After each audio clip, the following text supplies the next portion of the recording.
We're going to work on our weekly reader magazine, Recycle That Gum. If you have your magazine ready, go ahead and get it out. Look at the front page. It says, have you ever stepped in gum? It's gross. Gum on sidewalks is a yucky problem. A scientist named Anna Bullis decided to help fix it. How did she do it? Open up to the inside.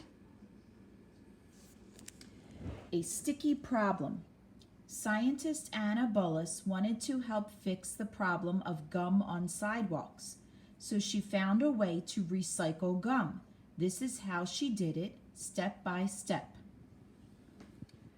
So look at step 1. She learned about gum. Anna couldn't recycle gum without learning about it. She learned that gum is made out of a kind of rubber. People use rubber to make things like boots and balls. Anna thought she could use gum to make things too. So this is her name, and it's pointing to a picture of her. Step 2. She recycled the gum.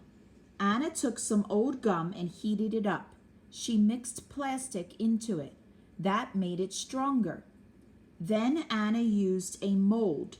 A mold is a hard container. She poured the soft, warm gum into the hard mold. She wanted to give the gum a new shape. The gum cooled and hardened. It was a new shape. Anna had done it. She had recycled the gum into something new. So the picture up top there shows us Anna heated the gum until it was soft. Step 3. She helped clean up communities.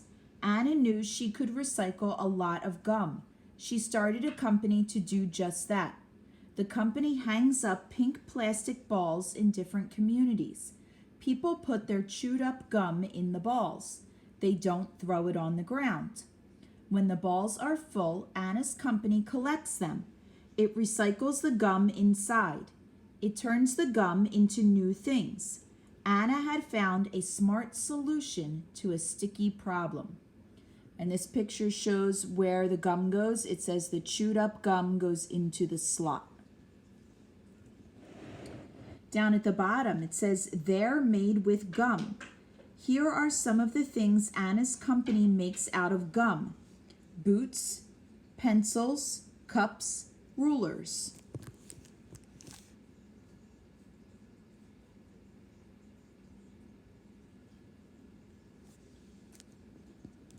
Hooray for Earth Day! In your town, would you rather have this river or this one? Would you rather have this playground or this one? Would you rather breathe this air or this air? Believe it or not, in the past there were no rules or laws about keeping the earth clean. People could litter anywhere they wanted, and dangerous chemicals could be poured into rivers and streams.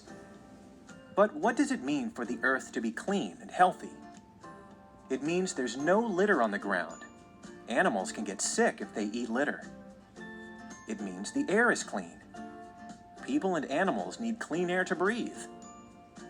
It means there are plenty of trees. Trees help clean the air. They are also homes for many animals. A healthy earth also means there is clean water. We all need clean water to drink, and fish and other sea animals need a clean place to live. Luckily, many people have realized how important it is to keep the earth clean and healthy. Now we have laws to protect the earth, and people around the world celebrate Earth Day every April 22nd. They plant trees. They clean up. They show how they care about the earth. But we don't have to wait until Earth Day to care for our home. What can you do every day to help the earth? You can throw your garbage in a trash can instead of throwing it on the ground. Did you know that paper is made from trees? You can save trees by using less paper. Draw on both sides instead of just one. Sometimes plastic bags blow into the ocean. You can use reusable bags instead of plastic ones when you go shopping. Thanks for keeping the earth healthy. It's the only one we've got.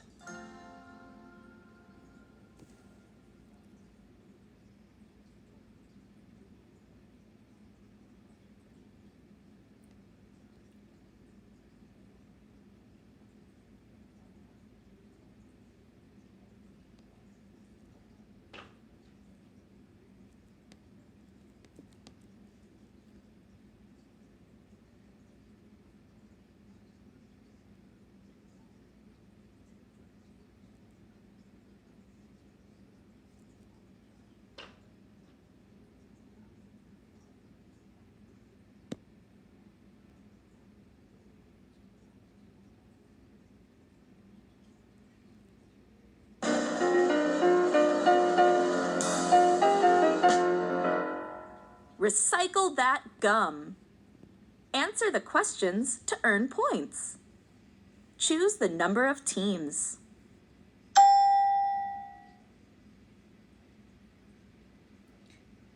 Okay, let's start up top. Who is Anna Bullis? A scientist? A candy store owner? The writer of this article? Look back at your weekly reader. The first picture on the inside points to her and tells us she is a scientist.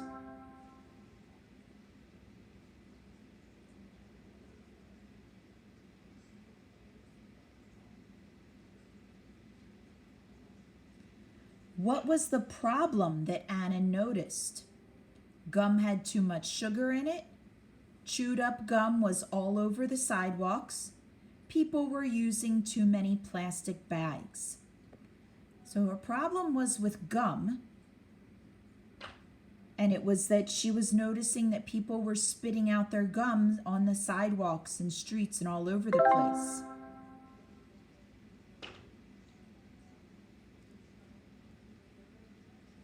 What did Anna want to do with the gum? Chew it, throw it away, or recycle it? So think about it. After she was finding all this chewed up gum on the sidewalks, did she want to chew it? No, that's gross. She probably did want people to throw it away where it belonged, but she wanted to find a way to recycle it, to use it again.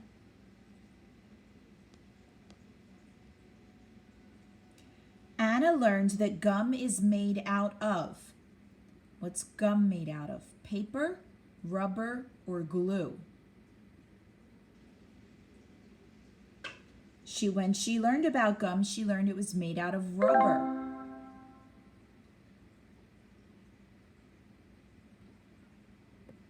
When you recycle something, you eat it, throw it on the ground, turn it into something new. We learned about recycling a couple weeks ago. We learned that we can turn it into something new.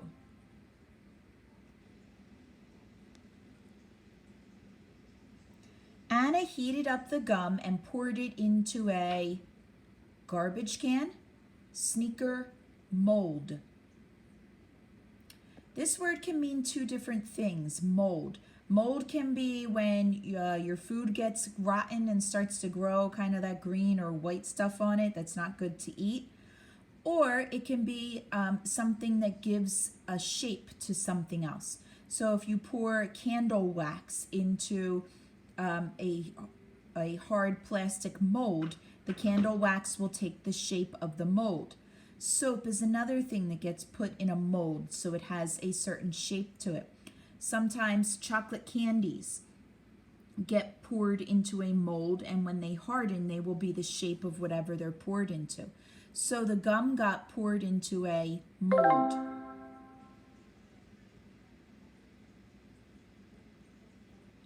What do people do with the pink plastic balls that Anna invented? Remember, we saw them in the picture there on a pole. What was that for? They put their chewed up gum in them. They play soccer with them. They chew on them. That's places for their chewed up gum to go.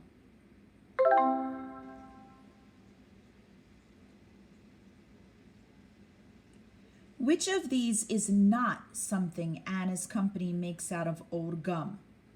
Boots, cups, books.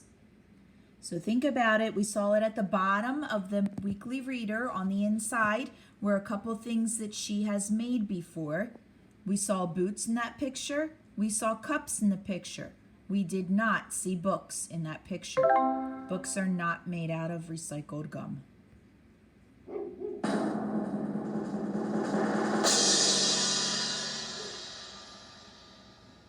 All right, let's turn our weekly reader over to the back page and answer some questions.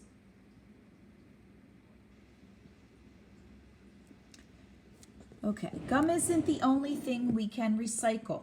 Read the chart, then click the bubbles for the correct answers. So you're going to fill in the bubbles. So let's look at our chart up here. It says types of recyclables, what it's made of, what it can be turned into. So a shampoo bottle is made of plastic and it can be turned into toys, buckets, or new plastic bottles. A soup can is made of metal and that can be turned into car parts, bike parts, or new cans. A juice bottle can be made of glass. That can be turned into new glass bottles and jars. Look at number 1. What can be turned into new plastic bottles? So let's look up here at our plastic and see what we started with. We started with a shampoo bottle made out of plastic. So down here we are going to pick shampoo bottle. Shampoo starts with sh, sh, the partner letters that say sh. What can be turned into new cans? So down here are new cans. What did we start off with? A soup can. Let's find it. There it is in the middle. Soup can be turned into new cans. This word soup has OU that says ooh, like the sound we are working on this week. What can be turned into new glass jars? Here's new glass jars. What did they start out as? A juice bottle. Down below, we're going to pick the one that starts with J for juice. Juice also has the oo sound. This time it's the UI making the oo sound. Juice. Number 4, which one is made of glass? Shampoo bottle, soup can, or juice bottle? Well, let's look. Glass was here, and that was our juice bottle. Good work.